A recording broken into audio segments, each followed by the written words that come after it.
Wherapy. Therapy wherever, whenever. Good morning, everyone, and welcome to the first episode of Coffee with a Therapist. My name is Philip Anderson, and I'm a therapist at Wherapy. And the concept of the show is just basically listening to me drinking one cup of coffee and talking about whatever comes up. And obviously, I'm going to have a psychological spin to it. And I'm literally making my coffee as we speak. It's 5:40 a.m. here in Sweden. It's a lovely day. The sun is shining, and I'm looking out over a beautiful river and some green grass. How can you not be happy about that? Whoops, I dropped the filter on the microphone. So, this is the very first episode, and you're going to realize that I really, really like coffee. I'm addicted to coffee. You might think that a therapist would probably, drink some green tea, be very wholesome, but I need my coffee, and if I don't have my coffee, I can't replace it with some green tea, and I get really ineffective. It's sad to say, but some therapists are addicted to things, and I'm addicted to coffee. Let me just get some water in here.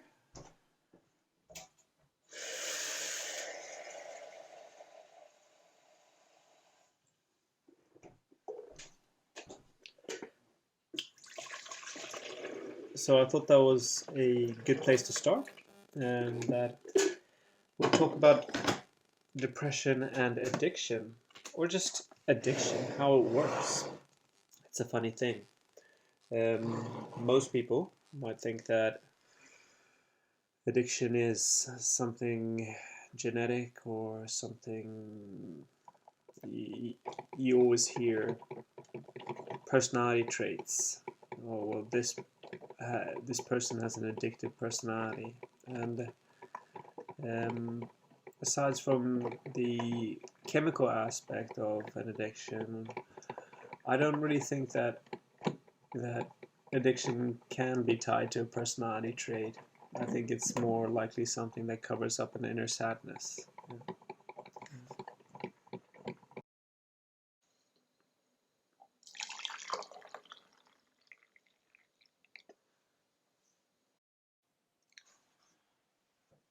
So, let's start off by looking at the different types of addiction. We have the small and quite unnoticeable addictions, the ones we don't really think that are addictions, like exercising too much, shopping too much, tanning too much, playing video games too much. Here, there's some sort of dopamine effect connected to it, of course. Well, there's a dopamine effect connected to every type of addiction, but playing video games is certainly among children, young adults. It has more of a chemical component to the addiction there. We have sugar, coffee addiction, nasal spray addiction. We have work addiction. That's definitely something psychological. Social media addiction, gambling addiction, and the like. Um, Gambling addiction might not be so small and unnoticeable, especially when you're losing a lot of money. But social media definitely is. We're, as a society, coming to terms with social media being something that is addictive. Then we have the more kind of stranger and more obvious addictions, or maybe not obvious, sorry, but definitely stranger, like plastic surgery, eating ashes, sucking on your thumb as when you're older, yeah? And this is obviously somebody who's stuck in a phase of using a transitional object, yeah, the thumb, or a pacifier. That's obviously a transitional object for the nipple, and if you as an adult, or you're sucking on your thumb, then you are kind of wishing yourself back um, into your life as an infant, and that might be related to not getting enough protection from your mother as a very, very small child, or the years directly after the infant years being so traumatic that you want to regress to a period that was better than that, a period where the trauma did not exist. Yeah. We also have like drinking pee, that's an addiction. We have loads of strange addictions as well, which are more problematic than maybe the smaller and unnoticeable addictions. And then we have the obvious ones, the alcohol, drugs. Over 300 million people worldwide have an alcohol use disorder. Yeah. And about 20 to 30% are who are prescribed painkillers, opiate painkillers, misuse them. So there's loads of different forms of addictions. Some addictions, like the small unnoticeable ones, we think maybe, oh well, this person who exercises a lot, they're obviously just a very healthy person, or this person that's shopping a lot or tatting a lot, they're well, they might be overdoing it, but they're certainly not addicted. That's kind of the way you can think about it. And then we have the more obvious ones. Yeah. But my thesis here is that every addiction comes from an inner sadness, an inner conflict. It is, now I don't have the statistics, but it's a lot, it's more, it's a lot more likely that you'll become an addict if your parents are addicted. So if alcohol addicts or drug addicts, they are more likely to create children who are alcohol and drug addicts. And this isn't because of a genetic aspect. When you're a child, you don't kind of, through some sort of, because you share the same blood or share the same genes as your parent, automatically become more susceptible to addiction. That's not really how it works. If um, if the mother doesn't drink or misuse drugs when they're pregnant with a baby, but if it happens and continues after the pregnancy, once the child is born, then there's not a genetic or biological component to it. And there it's more the relational aspect.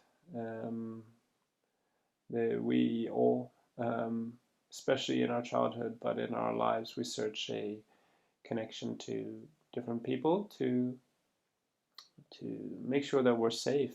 Yeah. And this connection hasn't really been created between the child and the parent who's abusing alcohol. Yeah. And therefore the child doesn't really know how they should relate to the parent. Should they be close to their parent in order to ensure their safety, or is their parent somebody who's unpredictable and maybe even threatening to them, and they should move further away? So the whole kind of notion um, of the child kind of regulating their distance to their parent in order to maintain their safety, and the difficulty in doing that um, if your parents are addicted to something. Similarly, the child would also kind of, if they have a very predictable and safe connection to their parent, they would, especially when, or like starting from when they're toddlers, they would want to move out, or I mean, they would want to crawl away and kind of explore their surroundings. And somebody who has parents who are addicted wouldn't be able to do that as much because they would want to they see their parents as a unpredictable and very maybe rare resource, so they wouldn't want to explore the room. They would want to stay as close to their parents as possible and maybe be extremely clingy. And this denies the child very many um, opportunities to grow and build kind of a safe, or it denies the child a opportunity to grow and what is the word I'm looking for? Um, Will grow and essentially become their own person. Um, and all of this builds up over time.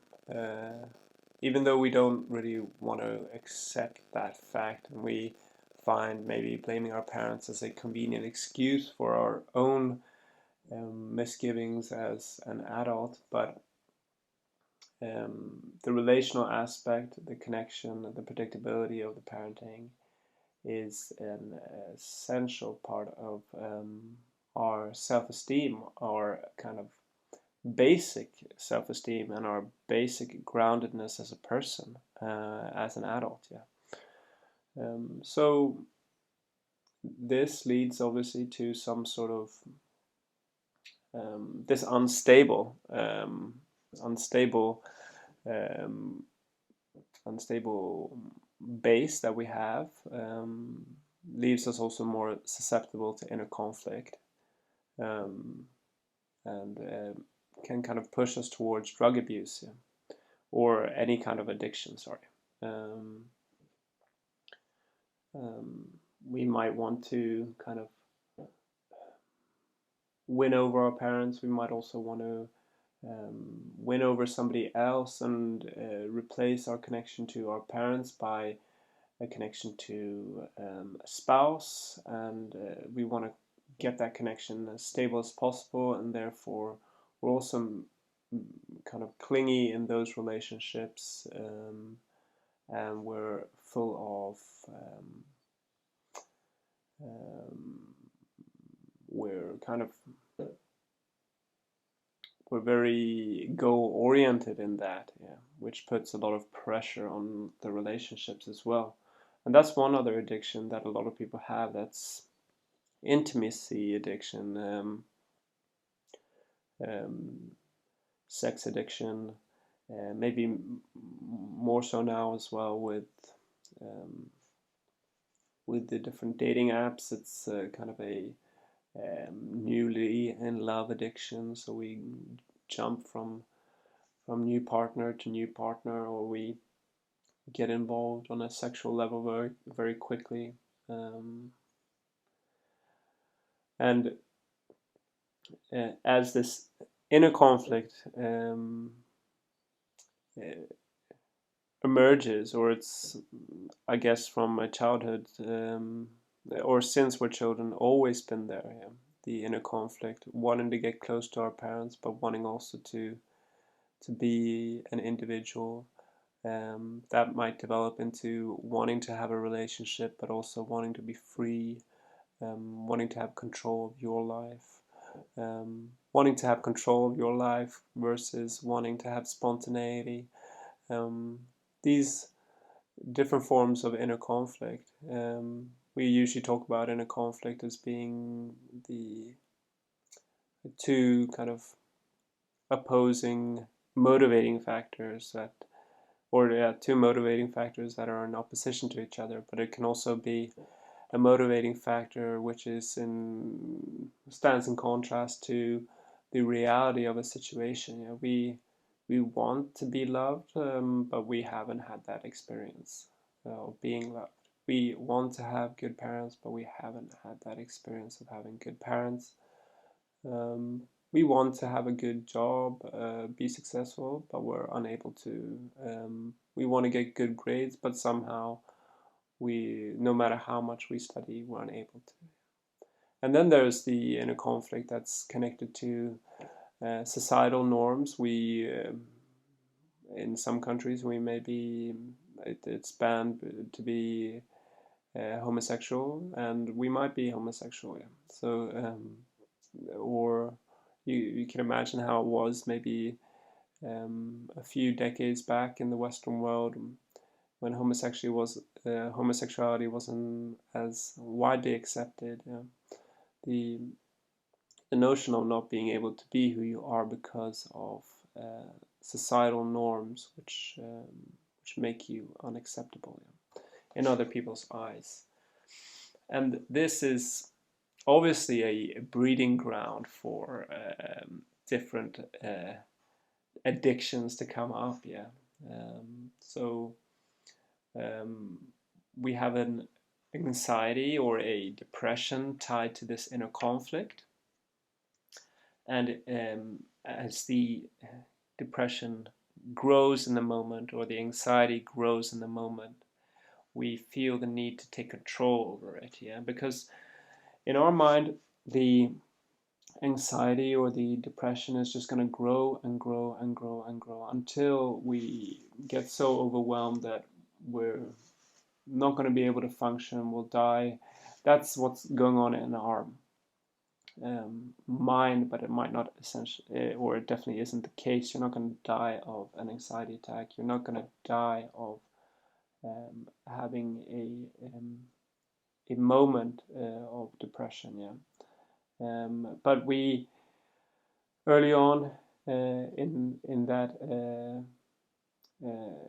as the anxiety comes or as the depression comes, we try to control it early on by doing these different things, by exercising, by shopping, by tanning, by playing video games, by maybe watching TV. Um, and we feel a direct and quick result of that. Yeah. We our depressive feelings go down, our anxiety goes down, but then the next time our anxiety or depression comes, it comes up a little bit quicker and a little bit stronger, yeah, and we have to use that control mechanism again earlier and quicker, and um, this cycle repeats itself until eventually we're using that control mechanism before the depressive thoughts or before the anxiety even sets in. Yeah. So we're playing video games all the time. We're staying inside all the time. We're baking all the time. We're using social media all the time. We're using nasal spray all the time. We're playing video games all the time. I might have mentioned that. And we do this, and eventually um, a the chemical component kicks in as well. The dopamine effect that we get from playing video games isn't as strong as it was last time, so we have to play video games more, and we have to play other types of video games, or the shopping effect, or the dopamine effect from shopping. We need to increase that dopamine rush, so we need to shop more, and we need to shop different things, and we need to shop more expensive things. Same with social media, and same with gambling and the like. And the plastic surgeries, I mean, the stranger addictions, that's definitely the case there. Plastic surgery, it's quite obviously linked to an inner conflict